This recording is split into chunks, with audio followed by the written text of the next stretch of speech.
বন্ধুরা, আমাদের চ্যানেলে আপনাদেরকে স্বাগত জানাই। যারা চ্যানেলটিকে প্রথমবার দেখছেন তারা অবশ্যই চ্যানেলটি সাবস্ক্রাইব করে নেবেন এবং বেল আইকনটি দাবিয়ে দেবেন, যাতে চ্যানেলে দেওয়া সকল ভিডিওর প্রথম নোটিফিকেশান আপনাদের কাছে পৌঁছে যায়। গতকালকে ডেপুটেশন জমা দেওয়া হয়েছে এসএসসির আন্দোলনকারী চাকরি প্রার্থীদের পক্ষ থেকে এসএসসি অফিসে গিয়ে। তো কালকে যে ডেপুটেশন জমা দেওয়া হয়েছে তার একটা খুব গুরুত্বপূর্ণ বিষয় আপনাদের সামনে আজকে তুলে ধরতে চাই আমি। সম্পূর্ণ ডেপুটেশনটা কী ছিল এবং ডেপুটেশনে কী কী বলা হয়েছে সে সম্বন্ধে একটু জানা যাক। তো গতকাল আন্দোলনের পরিপ্রেক্ষিতে চেয়ারম্যান স্যারের সাথে মোট 7 জন প্রতিনিধির দল দেখা করতে যায়, ঠিক আছে। তো তাদের যে ডেপুটেশন জমা দেওয়া হয়েছে তাতে প্রথমেই বলা আছে যে 1 লক্ষ টোটাল শূন্য পদ তাদের দাবি। দ্বিতীয় পয়েন্ট হচ্ছে যে 10 নম্বরের এক্সপিরিয়েন্সের নাম্বার যে দেওয়া হবে সেটা যাতে ইন্টারভিউয়ের পরে যোগ হয়, আগে না হয়। কারণ ইন্টারভিউয়ের আগে যোগ হলে যে সমস্ত ফ্রেশার ক্যান্ডিডেটসরা থাকছেন তারা সেই 10 নাম্বার না পাওয়ায় অটোমেটিক্যালি এই কম্পিটিশানে অনেকটা পিছিয়ে পড়ছেন। দ্বিতীয় যে দাবিটি রাখা হয় সেটা হচ্ছে ইন্টারভিউ তো নেওয়া হবে আর তাতে দেওয়া হচ্ছে 20 নাম্বার। তো এই ইন্টারভিউটা যেন স্বচ্ছভাবে নেওয়া হয়, এই স্বচ্ছতার দাবি রাখা হয়। পরের পয়েন্ট ছিল যে যিনি 9-10-এ চাকরি করছেন বা যারা তারা 9-10-এর জন্য অনলি এক্সপিরিয়েন্স নম্বর পাবেন, আর যিনি 11-12-এ চাকরি করেছিলেন তারা 11-12-এর জন্য এক্সপিরিয়েন্স নম্বর পাবে। এর পরের পয়েন্ট হচ্ছে যে নোটিফিকেশানে দেখা গেছে জেনারেলদের জন্য সিট সংখ্যা অনেকটা কমে গেছে। তো কেন সিট সংখ্যা জেনারেলদের কমিয়ে দেওয়া হলো, এর পেছনে ভ্যালিড রিজন কী আছে, এটার ব্যাখ্যা জানতে চাওয়া হয়েছে। 6 নম্বর পয়েন্টে বলা আছে ভারতীয় সংবিধানের মৌলিক অধিকারের যে 16 নম্বর ধারা আছে সেটা অনুযায়ী সমতার অধিকার যেন ফিরিয়ে দেওয়া হয়। মোট এই 6টি দাবি রাখা হয় চেয়ারম্যানের সামনে, ঠিক আছে। তো প্রথম দাবি ছিল 1 লক্ষ শূন্য পদ। তো প্রথম দাবি শোনার পর চেয়ারম্যান স্যার বললেন যে এটি কিন্তু পুরোপুরি সরকারের হাতে, অর্থাৎ শিক্ষা দপ্তরের হাতে। মানে ব্যাপারটা এরকম দাঁড়াচ্ছে যে যদি মন্ত্রিসভা থেকে ভ্যাকান্সি আপডেট করে তাহলে একমাত্র ভ্যাকান্সি বাড়ানো সম্ভব, তাছাড়া কিন্তু কোনোভাবেই এই ভ্যাকান্সি বৃদ্ধি করা সম্ভব নয়। দ্বিতীয় পয়েন্ট, ওই যে 10 নম্বর যেটা এক্সপিরিয়েন্স পয়েন্ট দেওয়া হচ্ছে সেটা নিয়ে তিনি বলেন যে এই 2016 সালের যে শুধু ইন সার্ভিসরা আছেন তারাই যে শুধু ওই 10 নম্বরটা পাবে তা নয়। কেন্দ্রীয়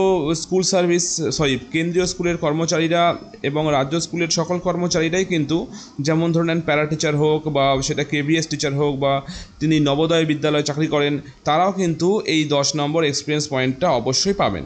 খালি কন্ট্রাকচুয়াল টিচার যারা তারা এখনও পর্যন্ত পাবেন কি না সেটা বলা সম্ভব নয়, সেটা আপাতত তিনি বলতে পারছেন না। এই ব্যাপারটিও সম্পূর্ণ শিক্ষা দপ্তরেরই অধীনে।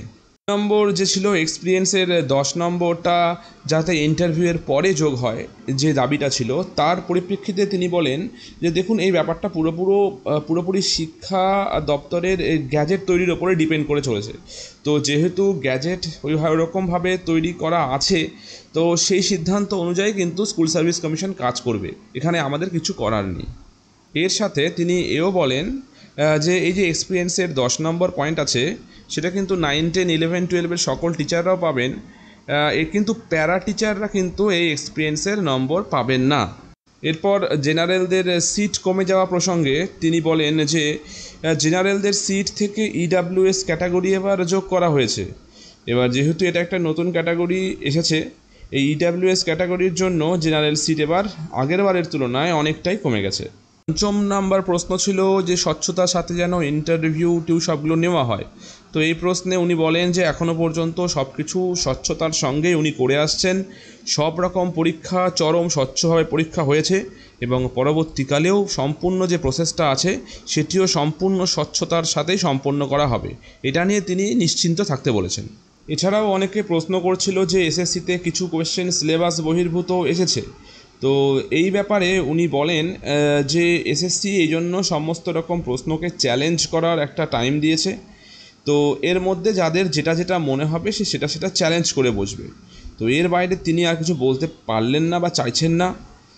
তো যদি মনে হয় যে সিলেবাস বহির্ভূত প্রশ্ন থাকে বা ভুল প্রশ্ন থাকে তাহলে কমিশন সেগুলোকে বাদ দিয়ে দেবে, যদি মনে হয় কমিশনের। এটা আপাতত বলা যাচ্ছে না, আপাতত আমাদের কাজ চ্যালেঞ্জ করা, তারপরে কমিশন এখন কি ডিসাইড করবে সেটা কমিশনের উপরে। ছিল কালকের আন্দোলনের যাবতীয় আপডেটস। আমার একটু দিতে দেরি হয়ে গেল আজকে, কারণ আসলে আমি কালকে ছিলাম না বাড়িতে। তো এর জন্য সবার কাছে দুঃখিত আমি। যাই হোক, ভিডিওটি ভালো লেগে থাকলে অবশ্যই একটি লাইক করবেন এবং চ্যানেলটিকে সাবস্ক্রাইব করে নেবেন। যদি এর পরেও কোনো আপডেট পাওয়া যায় অবশ্যই আপনাদেরকে সেটা আমাদের তরফ থেকে দিয়ে দেওয়া হবে। ধন্যবাদ।